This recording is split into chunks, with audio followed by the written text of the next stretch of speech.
share about the insight. What are the risks of China water that actually are going to impact our Hong Kong water resources? Some picture of the China water and also the PRD region specifically. Debra, please. Thank you. Thank you.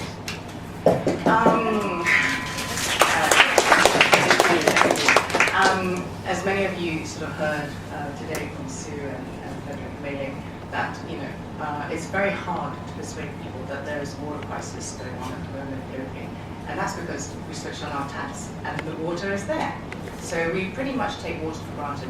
Now I know everybody thinks, okay, we drink 2 to 3 liters of water a day, and then we just heard in Hong Kong we use about 230 liters per person a day or thereabouts. But really, by the time you factor in food, you really got to multiply that number by 1,000. So we're really using 2,000 to 3,000 liters of water per person per day, right? And that's really at a minimum. So if you eat more meat, then that goes up. Just to give you an idea here, 16-ounce steak for you steak lovers out there, 8-ounce steak, 16 bathtubs of water embedded in it. Because you don't really understand meters cubed or liters, an 8-ounce steak is 16 bathtubs of water. So next time you eat steak, think about that. Now, in Hong Kong, I'm sure there are plenty of steak lovers.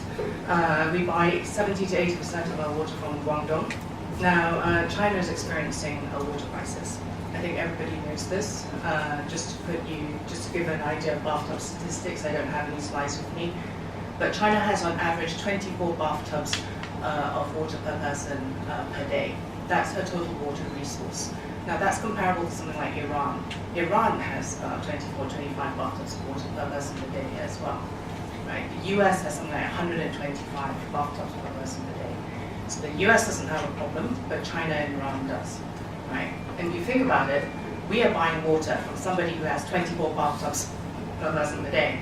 Now if you have 24 bathtubs per person per day, and you've got to use that for everything, energy, water, growing food, feeding your people, ecological protection, generating power, and so on. Are you going to sell somebody some of your 24 bathtubs a day? Maybe at the moment, but in the future, I think it's called we all have to share.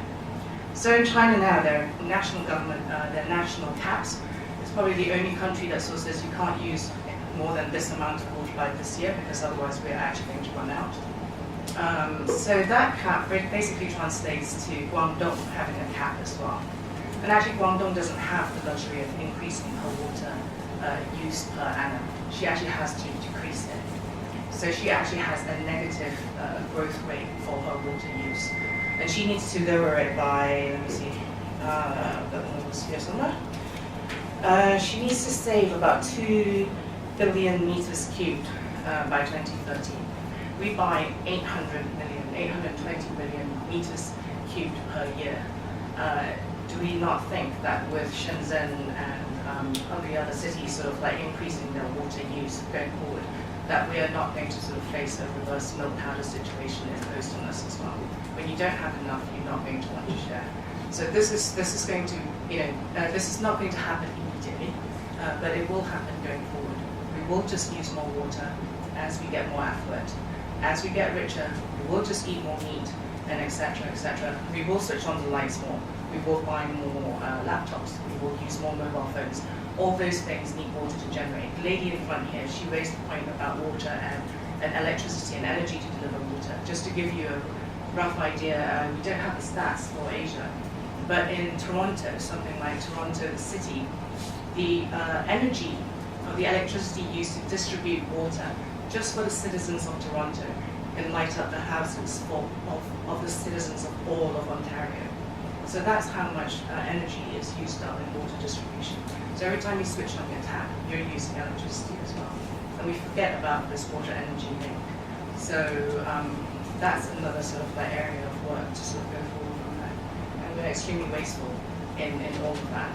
For per capita consumption in Hong Kong, we don't have much industry. We definitely don't have that much agriculture. We use way much more water per person than the average person in Hong Kong. So that's something for us to think about in the future.